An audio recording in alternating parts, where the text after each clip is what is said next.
નમસ્કાર મિત્રો, જીગર sir physics YouTube ચેનલમાં આપ દરેકનું હાર્દિક સ્વાગત છે।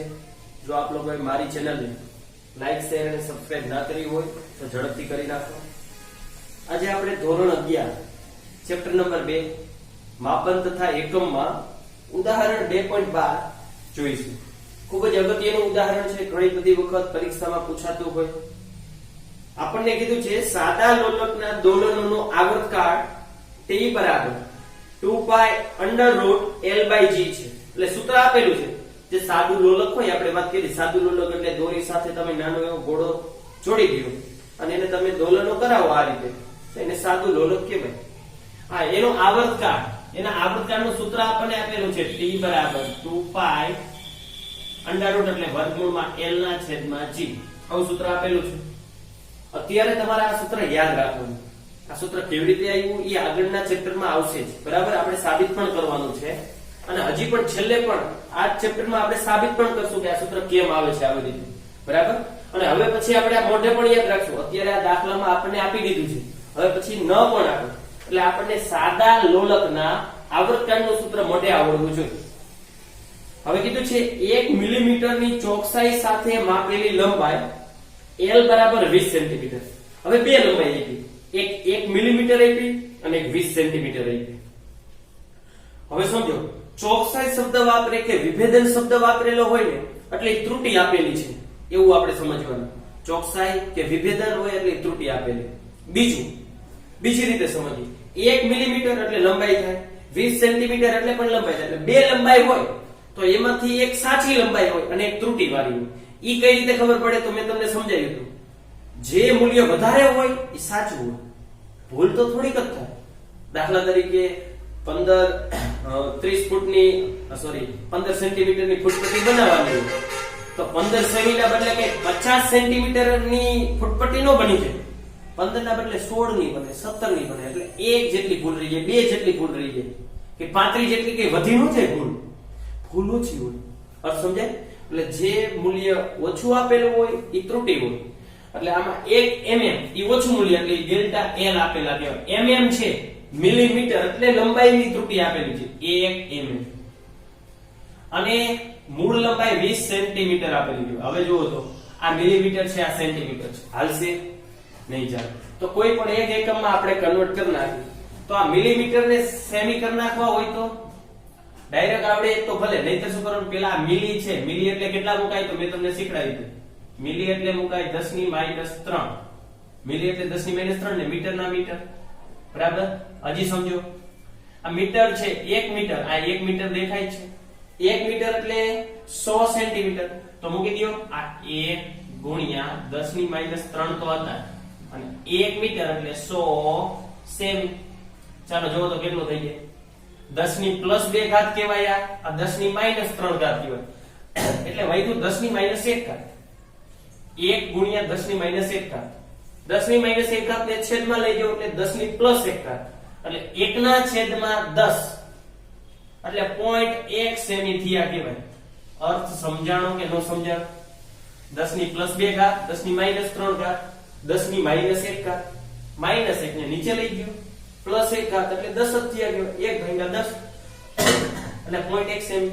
આ પણ સેન્ટીમીટર। આગળ વાંચો, અને 1 સેકન્ડ વિભેદન, જો પાછું વિભેદન શબ્દ વાપરો એટલે ઈ ત્રુટી જ કહેવાય। ચોકસાઈ, આગળ ચોકસાઈ શબ્દ વાપરો તો 1 મિલીમીટરમાં ત્રુટી જ કહેવાય, ત્રુટીને આપણે ડેલ્ટા L વડે દર્શાવે।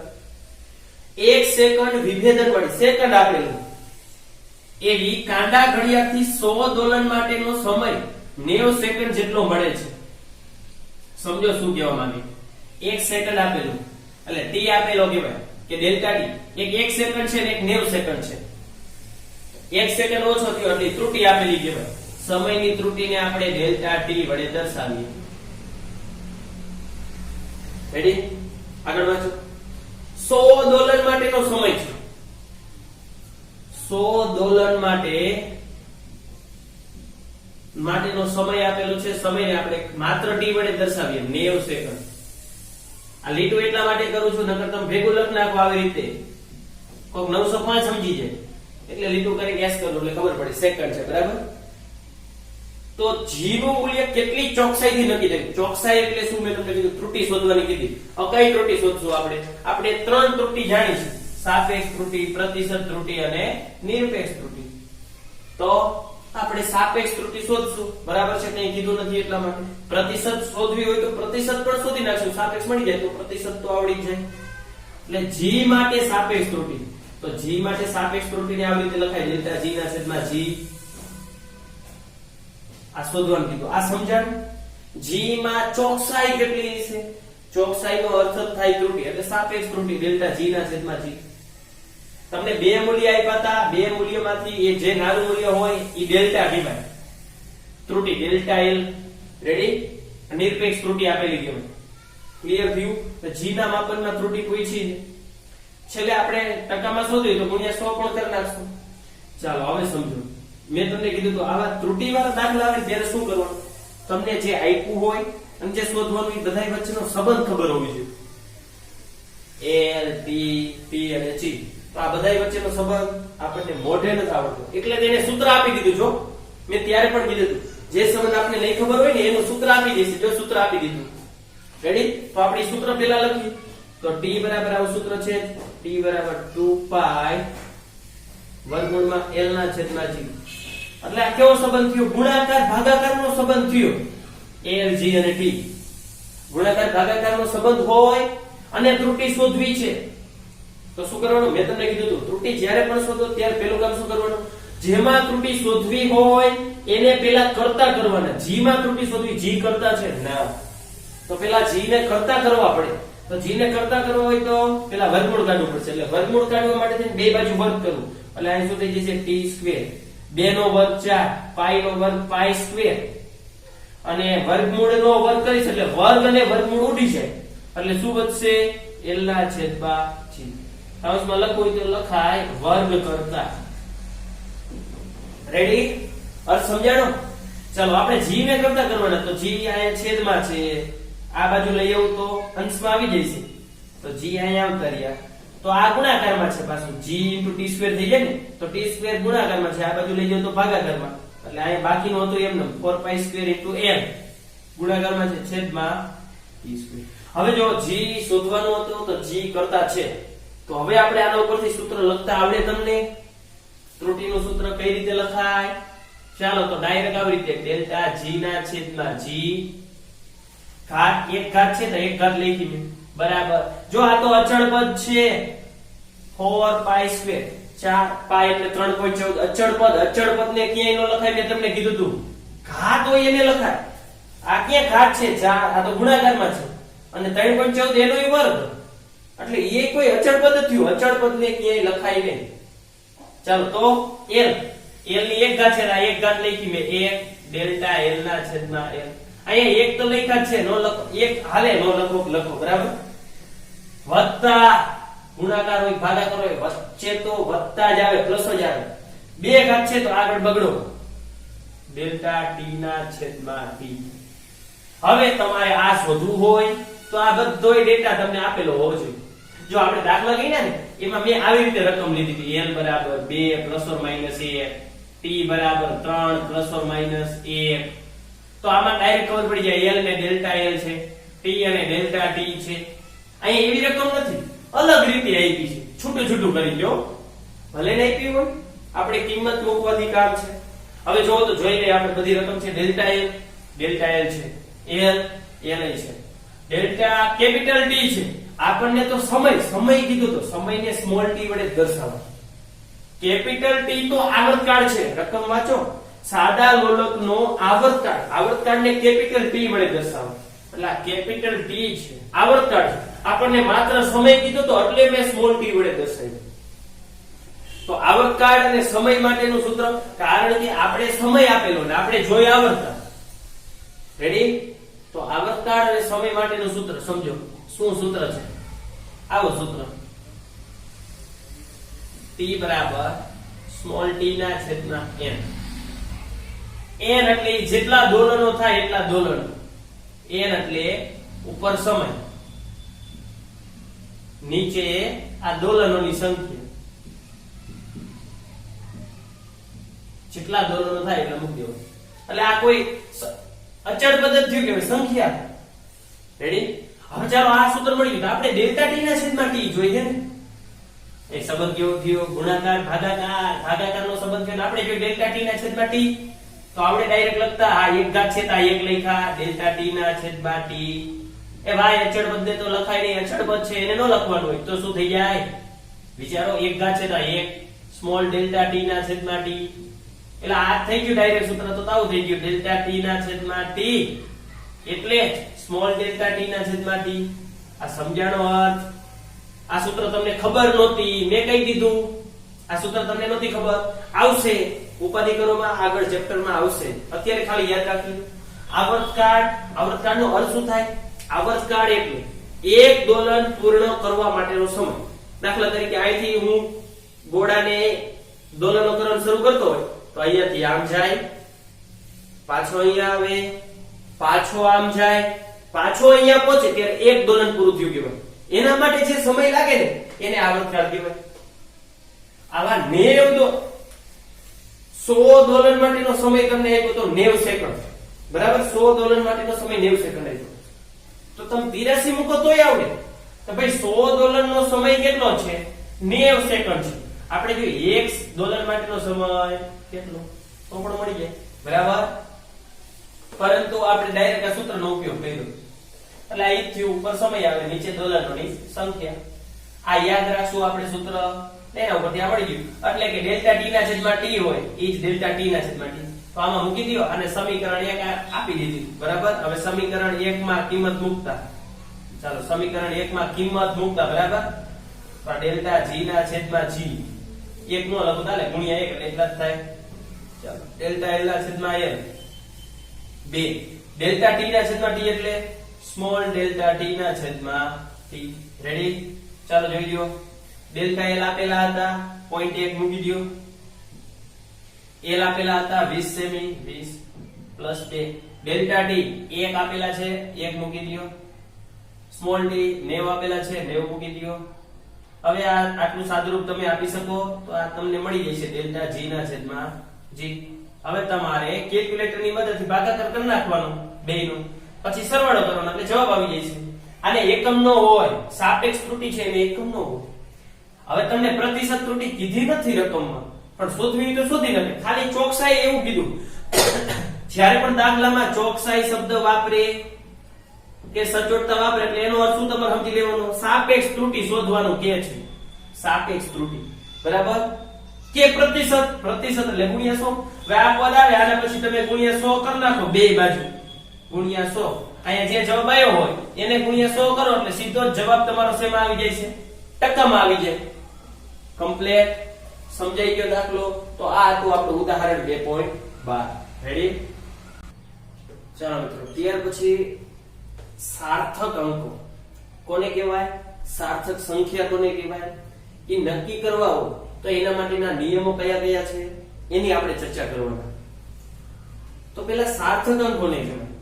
તો આપણને ખબર છે, આપણે કોઈ પણ રાશિનું માપન કરીએ તો એમાં ત્રુટિ આવે છે, કોઈ પણ રીતે આવે. વ્યક્તિગત ત્રુટિ હોય, સાધનની ખામી હોય, કે પછી પ્રયોગ કરવાની પદ્ધતિમાં ખામી હોય, તો એ ત્રુટિ આવે છે. તો આપણે જ્યારે પણ એ સંખ્યાને લખીએ, કોઈ પણ રાશિનું માપન કરેલું હોય તો એ સંખ્યાને લખીએ તો એ સંખ્યામાં અમુક ચોક્કસ અંકો હોય તથા અચોક્કસ અંકો પણ હોય. સમજો શું કહેવા માંગે? અચોક્કસ અંક પણ હોય અને ચોક્કસ અંક પણ હોય. આ જે ચોક્કસ અંકો રહ્યા એને વિશ્વસનીય અંકો પણ કહેવાય અને અચોક્કસ અંક રહ્યા એને કહેવાય અવિશ્વસનીય અંકો. હવે આપણે એક ઉદાહરણ લઈએ એટલે ખબર પડશે. દાખલા તરીકે આપણે આ માર્કરની લંબાઈ માપી અને લંબાઈ આવી દાખલા તરીકે 5.82 સેન્ટીમીટર આટલી લંબાઈ આવી ધારો. તો હવે આ જે લંબાઈ આપણે લીધી આ લંબાઈમાં 5 અને 8 આ બંને અંકો રહ્યા એ ચોક્કસ કહેવાય. કેમ ચોક્કસ કહેવાય? વિશ્વસનીય કહેવાય. કેમ વિશ્વસનીય કહેવાય? કારણ કે નક્કી છે 5 પછી ફરજિયાત પોઈન્ટ પછી 8 જ આવે, બીજી એકેય સંખ્યા ન આવે. આનું આપણે માપન કર્યું તો આના માપનમાં શું છે કે 5 પછી ફરજિયાત 8 જ આવે, એટલે પાંચડો ફિક્સ જ છે, ચોક્કસ છે, ફિક્સ છે, કારણ કે 5 પછી આઠડો જ આવે. આઠડો એ ચોક્કસ કહેવાય, કેમ? કારણ કે આઠડા પછી નક્કી જ છે, બગડો જ આવે, બીજી એકેય સંખ્યા નથી આવતી. પરંતુ બગડો રહ્યો એ અનિશ્ચિત અચોક્કસ અંક કહેવાય, કારણ કે બગડા પછી શું આવે એ આપણને નથી ખબર. એ તો આપણે એવું ધારી લઈએ કે સાહેબ કઈ ન હોય એટલે 0 તો કહેવાય. ખરેખર 0 જ હોય એવું ફરજિયાત નથી. 1 પણ હોઈ શકે, 2 પણ હોઈ શકે, 3 પણ હોઈ શકે, 4 5 6 ગમે તેટલા હોઈ શકે. એટલે બગડા પછીની જે અંક આવે એ આપણને ખબર નથી કયો છે. એટલે આ બગડો રહ્યો એ કહેવાય અચોક્કસ અંક, અવિશ્વસનીય, વિશ્વાસ નથી આપણને એના ઉપર. ખબર પડી? તો આવી જે સંખ્યા દર્શાવવામાં આવે ને આવી સંખ્યાને કહેવાય સાર્થક સંખ્યા, અને એની અંદર જે પણ જે અંકો છે એ અંકોને કહેવાય સાર્થક અંક. હવે શું કામ સાર્થક અંકને દર્શાવવાના? તો ઘણા બધા દાખલામાં એવું બને કે આનું આપણે માપન કર્યું, એક્ઝેક્ટ માપન આવું કંઈક આવ્યું, દાખલા તરીકે આટલું લાંબુ આવ્યું, તો આનો શું અર્થ? આટલું બધું લાંબુ માપન લખવાનો અર્થ શું? અર્થ કોઈ જ નથી. એટલા માટે સાર્થક અંકો દર્શાવવાના. અને આટલું બધું લાંબુ કરી તો ગણતરી કરવા પણ આપણે ખૂબ મહેનત કરવી પડે. આવી મહેનત ન કરવી પડે એટલા માટે સાર્થક અંકો દર્શાવવાના. એટલે જ એને અમુક અંકો સુધી દર્શાવવામાં આવે. અર્થ સમજાણો? ભલે એ અચોક્કસ હોય પરંતુ ફિક્સ થઈ જાય કે ભાઈ આયા સુધી દર્શાવવાના, પછી આપણે દર્શાવવાના નહીં. એટલા માટે સાર્થક અંકો ને વ્યાખ્યાયિત કરવામાં આવ્યા. આટલું સમજાણું. પેલા સાર્થક અંકોને કેવી ખબર પડી? કોઈ પણ રાશિનું માપન હોય તો એમાં ચોક્કસ અંક હોય અને અચોક્કસ પણ અંકો હોય. તો ઈ જે સંખ્યા બને એ સંખ્યાને કહેવાય સાર્થક સંખ્યા, અને એની અંદર રહેલા અંકોને કહેવાય સાર્થક અંક. રેડી? તો એ નક્કી કરવા હોય તો કે કોઈ પણ સંખ્યા હોય તો એની અંદર કેટલા સાર્થક અંક છે એ નક્કી કરવા હોય તો એના નિયમો છે. એ નિયમો હું લખતો જાઉં અને સમજતા જઈએ આપણે. બરાબર? ચાલો, પહેલો નિયમ એવો છે, બધા જ શૂન્યેતર અંક એને સાર્થક અંક ગણવા. સાર્થક અંક ગણવા એટલે હું નિશાની રાઈટ કરી નાખીશ, આખું લખીશ નહીં. શૂન્યેતર અંક કોને કહેવાય? શૂન્યેતર એટલે શૂન્ય સિવાયના, 0 સિવાયના. 1 2 3 4 5 6 7 8 9 આ બધાય સાર્થક અંક ગણ લેવાના. દાખલા તરીકે મેં આવી રીતે રકમ લખી 1258. તમને એમ પૂછે આ સંખ્યાના સાર્થક અંકો જણાવો, તો આ સંખ્યામાં ટોટલ સાર્થક અંક કેટલા? આમાં સાર્થક અંકની સંખ્યા છે 4. કયા છે? તો 1 2 5 અને 8. સમજાણો અર્થ?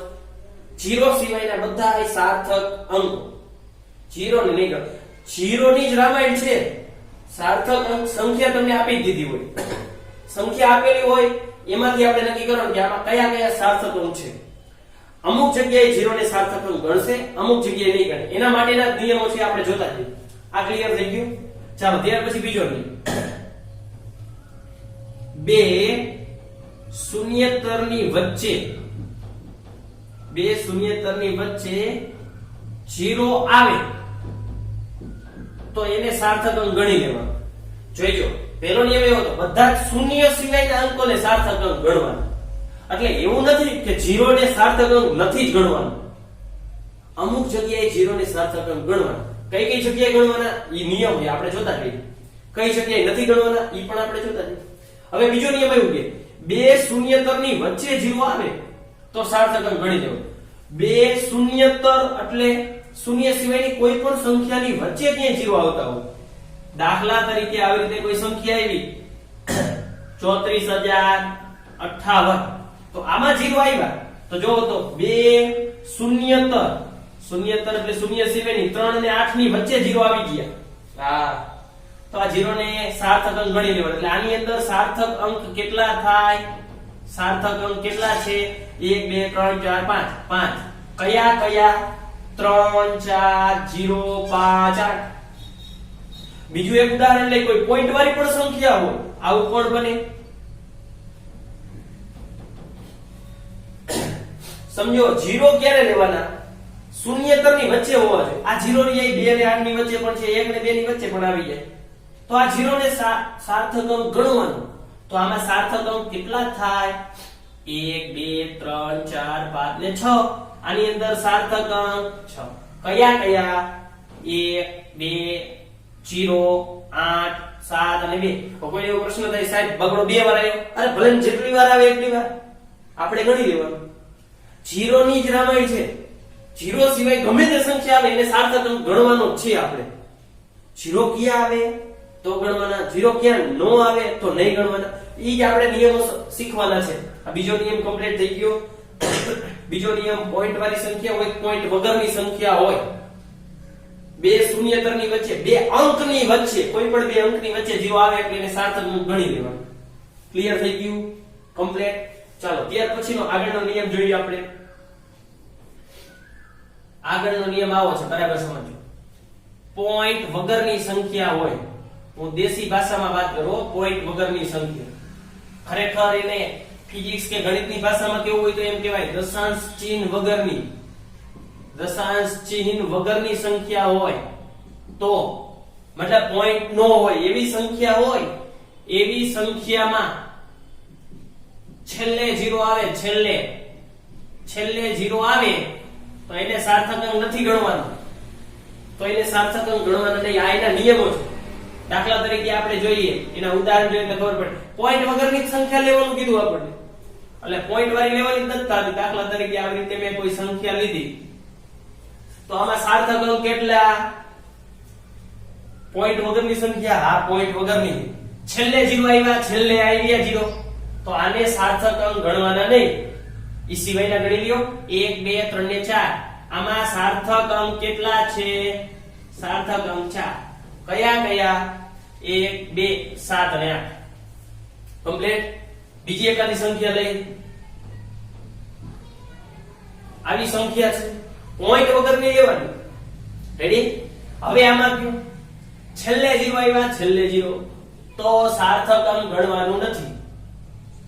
તો આમાં સાર્થક અંક કેટલા? આ 0 ને ગણવાના જ નહીં. 0 ની જ રામાયણ, બાકી બધાને ગણી લેવાનું. આ 0 ને ગણવાના કેમ? કારણ કે આપણો બીજો નિયમ એવો હતો, બે અંક શૂન્યતર એટલે 0 સિવાયના કોઈ પણ અંકની વચ્ચે આવે. હા 2 અને 7 ની વચ્ચે આવી ગયું તો એ 0 ને ગણવાનું, આને નહીં ગણવાનું. એટલે આમાં સાર્થક અંક કેટલા થયા? 1 2 3 4 ને 5. સાર્થક અંક 5. કયા કયા? 1 2 0 7 અને 8. કમ્પ્લીટ. ક્લિયર થઈ ગયું? ચાલો ત્યાર પછી સમજો બરાબર. પોઈન્ટ વાળી સંખ્યા હોય, પોઈન્ટ વાળી એટલે એને ગણિતની ભાષામાં શું કહેવાય? દશાંશ ચિહ્ન વાળી સંખ્યા હોય, દશાંશ ચિહ્ન વાળી. તો એ સંખ્યામાં છેલ્લે 0 આવે, છેલ્લે, તો એને સાર્થક અંક ગણી લેવાય. પોઈન્ટ વગરની સંખ્યા હતી તો છેલ્લે 0 આવે તો નહીં ગણવાના. પોઈન્ટ વાળી સંખ્યા હોય અને છેલ્લે 0 આવે તો સાર્થક અંક ગણવાના. જોતા જઈએ ઉદાહરણ તરીકે આવી રીતે કોઈ સંખ્યા છે 127.450. તમને એમ કે આ સંખ્યામાં સાર્થક અંક કેટલા? આપણે 0 જ વિચારવાનું, બાકી બધાને ગણિત લેવાના. 0 ક્યાં આવે? પોઈન્ટ વગર. આવા ઉદાહરણ યાદ રાખો, નિયમ યાદ રાખો. આવો પ્રશ્ન ક્યારેય નહીં પૂછાય. સાર્થક અંકો એટલે શું અને તેના નિયમો જણાવો, એવો પ્રશ્ન નહીં પૂછાય. આવો પ્રશ્ન પૂછાય છે, આપેલ સંખ્યામાં સાર્થક અંકો જણાવો.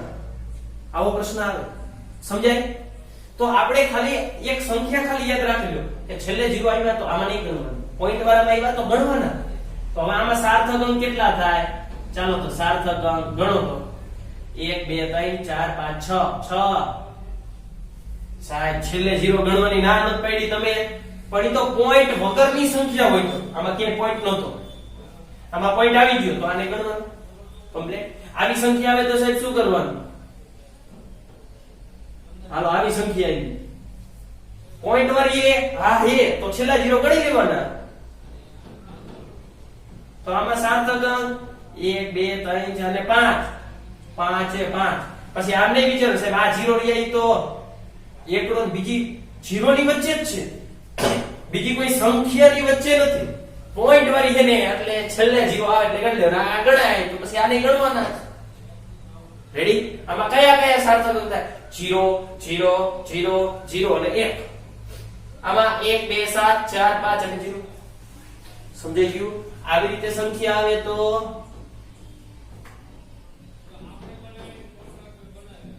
ચાલો આમાં સાર્થક અંક પૂછે તો પોઈન્ટ વાળી સંખ્યા છેલ્લે 0 ગણવાના. વચ્ચે તો ગણવાના જ છે. કેમ?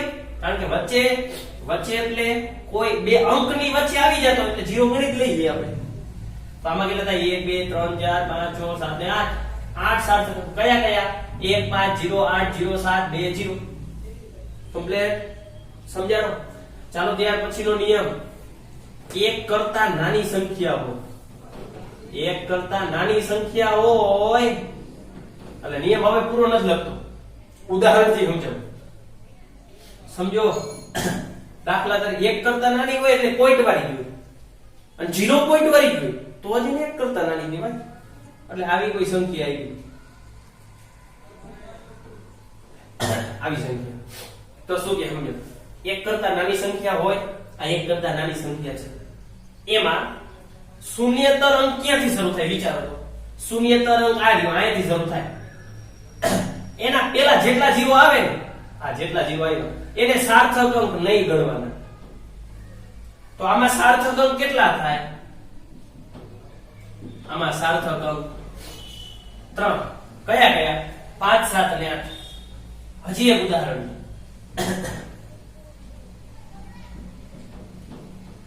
આવી એક સંખ્યા શું કે એક કરતા નાની? હા, એક કરતા. જો ખાલી આનો વિચારતા પોઈન્ટ વાળી તો આઈ કહેવાય. આ નિયમ એવું કે છેલ્લે 0 ગણવાના. પોઈન્ટ વાળી સંખ્યા છેલ્લે 0 થી ગણ લેવાના. પોઈન્ટ વાળી છેલ્લે 0 ગણવાના. પણ પોઈન્ટ વાળીમાં એક બીજો નિયમ, એક કરતા નાની હોય. એક કરતા નાની હોય એટલે 0 પોઈન્ટ જ હોય તો જ એક કરતા નાની કહેવાય. તો એમાં શું? તો જ્યારથી શૂન્યતર અંક શરૂ થાય, આમાં ક્યાંથી શરૂ થાય? અહીંયાથી. એના પહેલા જેટલા 0 આવે એ એક નહીં ગણવાના. રેડી? તો આ એક પણ સાર્થક અંક ન ગણાય. બાકીના બધાય તો ગણાય. કારણ આમ તો છેલ્લે 0 આવ્યો, છેલ્લે 0 પોઈન્ટ વાળી સંખ્યામાં છેલ્લે 0 હોય તો ગણવાનો. તો કેટલા સાર્થક અંક થાય? 1 2 3 4 5 ને 6. આમાં સાર્થક અંક 6 થાય. કયા કયા? 5 0 7 0 8 0. સમજાણો કે ન સમજાણો? કમ્પ્લીટ? હજી સમજો. આપણે આગલા નિયમો તો થયા. હવે હું કોઈ એક સંખ્યા લખું તો તમને આવડવું જોઈએ. દાખલા તરીકે મેં કોઈ આવી રીતે સંખ્યા લખી. ચાલો આમાં સાર્થક અંકો જણાવો. તો તમને તરત ખબર પડી જોઈએ. 0 ગણવાના. 0 ની જ ના પાડે, બાકી તો બધાને ગણવાના છે. પોઈન્ટ પછી છેલ્લે 0 ગણવાનો હોય. વચ્ચે આવે તો ગણિત છે. કેટલા થાય? 1 2 3 4 ને 5. 5 7 સાર્થક અંક 5 કહેવાય. કયા કયા? 5 8 0 6 0. કમ્પ્લીટ? સમજાઈ ગયું? હજી એક નિયમ છે એનો સમજો જે બહુ જ મહત્વનો નિયમ. એ અહીંયા લખું. એકમ બદલાવો તો સાર્થક અંક ક્યારેય બદલાય નહીં. સાર્થક અંક ક્યારેય બદલાય નહીં. ક્યારેય ન બદલાય. સમજો? દાખલા તરીકે ઉદાહરણ લઈએ એટલે આપણને ખબર પડશે. દાખલા તરીકે આપણી આગળ આવી રીતની કોઈ સંખ્યા છે 4.70 મીટર. આમાં સાર્થક અંક કેટલા પેલા મને કયો? 1 2 3. હવે તમને ખબર પડી જાય કે આ 0 ગણવાનો. પોઈન્ટ વાળી સંખ્યામાં છેલ્લે 0 હોય તો ગણવાનો. નિયમ યાદ નહીં. હવે તમને આમ રકમ જોઈને ખબર પડી જાય કે આ 0 ગણાય, આ 0 ન ગણાય, આ 0 ગણાય, આ બધાય ગણાય. બસ આગળના ન ગણાય. રેડી? આવી સંખ્યા આવે તો, આવી સંખ્યા આપે તો આ બધાય 0 ગણાય. આ એક કરતા નાની ન થઈ કહેવાય, એક કરતા મોટી થઈ. એક કરતા નાની એટલે 0 પોઈન્ટ થી શરૂ થતી હોય એમાં જ વિચારવાનું. રેડી? પછી આવી પણ સંખ્યા આપે 0.5079. તો 1 2 3 ને 4 સાર્થક અંક. આ નો ગણાય. રેડી? સમજાય છે? ઓકે. ચાલો હવે જુઓ. આમાં સાર્થક અંક કેટલા થાય? 3 4 7 અને 0. આમાં સાર્થક અંકની સંખ્યા લખું છું 3. મારે મીટર નહીં સેન્ટીમીટર કરવા. આપણે દાખલામાં તેવી જરૂર પડે, મીટર માંથી સેમી કરવા હોય, સેમી માંથી મીટર કરવા હોય, તો આને શું કરવું પડે? 100 વડે ગુણવા પડે. ચાલો 1 મીટર છે આ 4.70 એમ નતો, આ 1 મીટર એટલે ગુણ્યા 100, આ સેમી થઈ ગયા. જોઈ લો શું થાય.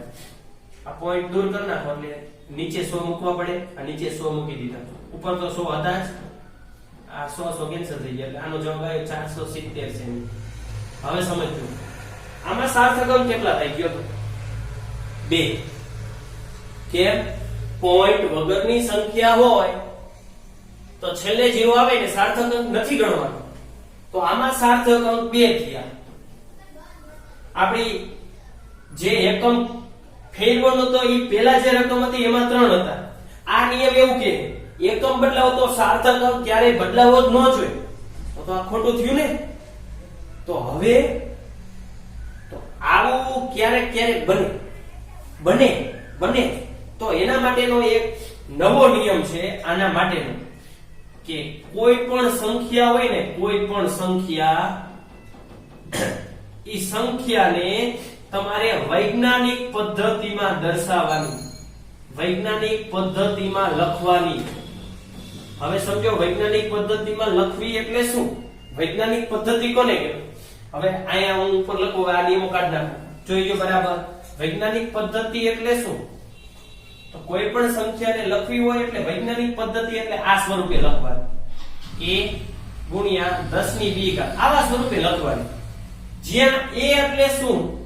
a એટલે 1 થી 10 વચ્ચેની સંખ્યા, 10 વચ્ચેની, 10 નથી લેવાની, 1 થી લઈ એટલે 1 લેવાના, 1 લેવાના અને 10 વચ્ચેની, ટૂંકમાં 1 થી 9 સુધી આવું લખવાનું. 1 થી 9 સુધી,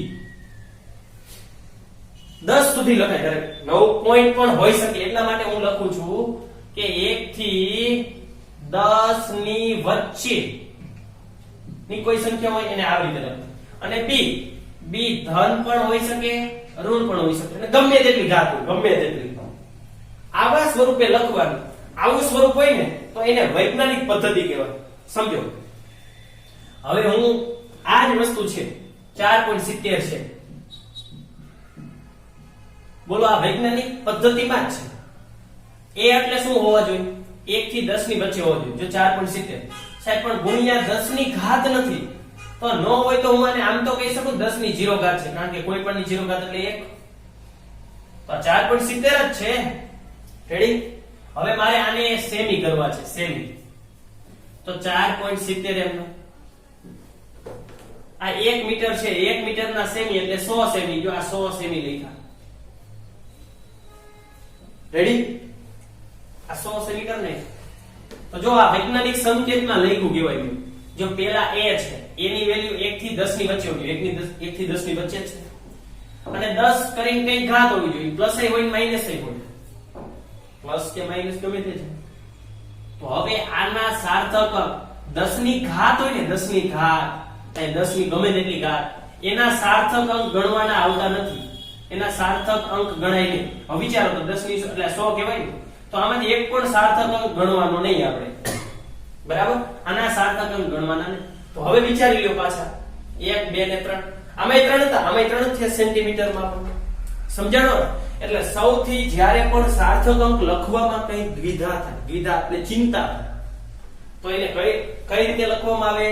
તો કે વૈજ્ઞાનિક સંકેતમાં. આને વૈજ્ઞાનિક સંકેત કહેવાય, વૈજ્ઞાનિક પદ્ધતિ કહેવાય. એ એટલે 1 થી 10 ની વચ્ચે હોય, 10 નહીં લેવાનું, 10 કરતા 1 લેવાનું. b એટલે કોઈ પણ ઘાત હોય, પ્લસ એ હોય માઈનસ એ હોય, તો આ નિયમમાં તકલીફ પડે નહીં. એટલે આ નિયમ આમાં જળવાય.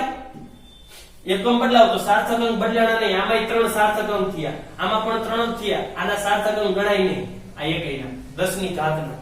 રેડી? અને આપણો ઉપલો નિયમ પણ જળવાઈ ગયો. રેડી? કમ્પ્લીટ? હવે સમજો, હવે આયા નિયમો પૂરા થઈ ગયા. સાર્થક અંક કોને કહેવાય અને એના નિયમો. હવે એક આ બીજો એક ટૂંકો એવો પ્રશ્ન પૂછાય MCQ માં, તો આપણે આ લખ્યું a ગુણ્યા 10 ની b ઘાત. હવે હું આના ઉદાહરણ તમને આપું. દાખલા તરીકે કોઈ આવી રીતની સંખ્યા છે 4.70, હાલો આ જ ઉદાહરણ લે, ગુણ્યા 10 ની 2 ઘાત છે, આ છે, બરાબર? તો સમજો જ્યારે પણ આ a ગુણ્યા 10 ની b ઘાતના સ્વરૂપમાં જ છે. હા છે. આગળ કેવી રાખવાની? એક અંક પછી જ પોઈન્ટ રહેવા દેવાનો, અને એવું ફરજિયાત નહીં એક અંક પછી પોઈન્ટ હોવો જ જોઈએ. ન પણ 1 થી 10 ની વચ્ચે સંખ્યા હોવી જોઈએ. 1 થી 10 ની વચ્ચે જ છે અને ગુણ્યા 10 ની ઘાત છે.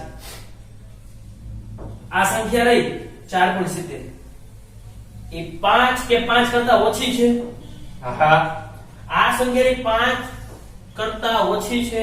5 કે 5 કરતા, હા, તો એને 1 લખ નાખવાનો. 1 લખ નાખ તો એને 1 લખવાનું ગુણ્યા 10 ની જે ઘાત હતી એમ. તો આ 10 ની 2 ઘાત આટલામાં ક્રમની સંખ્યા થઈ કહેવાય. એટલે શું? એટલે જ્યારે આપણે ખાલી અંદાજ લગાવવાનો હોય ને, આપણને એક્ઝેક્ટ ખબર ન હોય, દાખલા તરીકે આ ડસ્ટર છે, આ ડસ્ટરની લંબાઈ આપણને ખબર ન હોય, પણ જ્યારે આમ અંદાજમાં વાત કરવી હોય એટલે આપણે શું બોલતા લગભગ 10 સેમી જેટલી હોય તો ત્યારે એને ક્રમ શબ્દ વપરાય કે આટલામાં ક્રમ હોય છે એટલે આની આજુબાજુ હોય છે એમ. એક્ઝેક્ટ આટલું નહીં પણ આની આજુબાજુ હોય એટલે એને ક્રમ કહેવાય. અને આ એની જે ઘાત રહી ને એ ઘાતને કહેવાય માનનો ક્રમ. તો આનો માનનો ક્રમ કેટલો છે? 2. ક્યારે ક્રમ કહેવાય? તમે એ જે સંખ્યા છે એને તમે આવી રીતે કન્વર્ટ કરો પછી જે ઘાત વધે એને એનો ક્રમ કહેવાય. દાખલા તરીકે આવું પણ બને, કોઈ સંખ્યા આવી 6.70 ગુણ્યા 10 ની 5 ઘાત. તો હવે આ જો આગળ 1 ગુણ્યા 10 ની 2 ઘાત સ્વરૂપમાં છે. તો હવે સમજો આ આગળની સંખ્યા રહી એ 5 કરતા મોટી છે. હા, 5 કરતા મોટી હોય ને તો એને 10 લખવાના. 10 અને ગુણ્યા 10 ની 5 ઘાત તો હતી, આધાર સરખો તો ઘાતનો સરવાળો એટલે કેટલી થઈ ગઈ? 10 ની 6 ઘાત. આટલાનો ક્રમ થયો કહેવાય આ સંખ્યાનો. અને આનો માનનો ક્રમ કેતો તો 6 આવે. માનનો ક્રમ 6. 5 નો થાય. ઈ સંખ્યાને કન્વર્ટ કરો પછી જે ઘાત આવે એને કહેવાય માનનો ક્રમ. અને કન્વર્ટ કર્યા પછી લખાય માનનો ક્રમ. અહીંયા 5 હોય તો પણ એક જ લખવાનું. 5 હોય તો એક લખવાનું. 5 કરતા વધારે હોય, 5 કરતા વધારે, 5 હોય, 6 હોય, 5 કરતા વધારે, 5 પોઈન્ટ ગમે તેટલે હોય, 6 7 8 9 તો એ બધાને 10 લખાય. 5 કે 5 કરતા ઓછા હોય તો 1 લખવાનું. સમજાણું? તો આ વૈજ્ઞાનિક પદ્ધતિ હતી અને આને ઘણીવાર આવી રીતે ક્રમના સ્વરૂપમાં લખે તો MCQ માં પૂછાય તો તમને એનો અર્થ સમજાવજો. અંદાજિત કિંમત થઈ કહેવાય. આટલાનો ક્રમ એટલે અંદાજિત કિંમત. ક્લિયર થઈ ગયા સાર્થક અને તેના નિયમો? તો હવે તમને કોઈ પણ સંખ્યા આપેલી હોય તો એમાં કેટલા સાર્થક અંક છે એ તમને શોધતા આવડવું જોઈએ. બીજી એક બાબત, આટલા નિયમો હતા, આ સિવાયનો એક અપવાદરૂપ નિયમ છે. અપવાદરૂપ સાર્થક અંક માટે, એટલે હું એને અલગથી જ લઉં છું, એટલે આ નિયમ ભેગો લીધો નથી. અપવાદરૂપ નિયમ એવો છે, ગુણાકાર હોય કે ભાગાકાર હોય, ગુણાકાર કે ભાગાકાર હોય અને એમાં કોઈ એવી સંખ્યા આવે કે જે માપન ન દર્શાવતી હોય. માપન ન દર્શાવતી હોય એટલે આપણે માપેલું જ ન હોય. દાખલા તરીકે ઉદાહરણ તમને ખબર છે વ્યાસનું સૂત્ર શું થાય? વ્યાસ એટલે 2 ગુણ્યા ત્રિજ્યા થાય. તો આ બગડો તો ક્યારેય માપેલો ન હોય, એ તો આવે જ સૂત્રમાં. તમે માપેલું શું હોય? ત્રિજ્યા માપેલી હોય. તમે વ્યાસ માપેલો હોય. બગડો ક્યારેય માપેલો ન હોય, એ તો સૂત્રમાં આવે. તો જ્યારે પણ આવી રીતે સૂત્રમાં આવતો હોય આવું અચળાંક, માપન ન દર્શાવતું હોય એટલે કે અચળાંક હોય, એ અચળ આંકના સાર્થક અંક કેટલા ગણવાના? એના સાર્થક અંક અનંત ગણાય. અનંત એટલે નક્કી ન હોય એના કેટલા હોય. એને જરૂરિયાત મુજબ 2 લખાય, જરૂર પડે તો 2.0 લખાય, જરૂર પડે તો 2.00 લખાય, જેટલા લખો એટલા લખાય જરૂરિયાત મુજબ. અર્થ સમજાયું? આવું નવું બીજું સૂત્ર પરિઘ. પરિઘનું સૂત્ર તમને ખબર શું થાય? 2πr થાય. તો 2 અચળાંક છે. અચળાંક હોય તો એ અચળાંકના સાર્થક અંક ગણાય. કેટલા ગણાય? અનંત. મજા આવે એટલા. જરૂર હોય એ પ્રમાણે આપણે લેવાય. એટલે આ ખાસ યાદ રાખજો એક નિયમના અપવાદ તરીકે. બરાબર છે? તો હવે તમને આ બધાના સાર્થક અંક ગણતા આવડવું જોઈએ.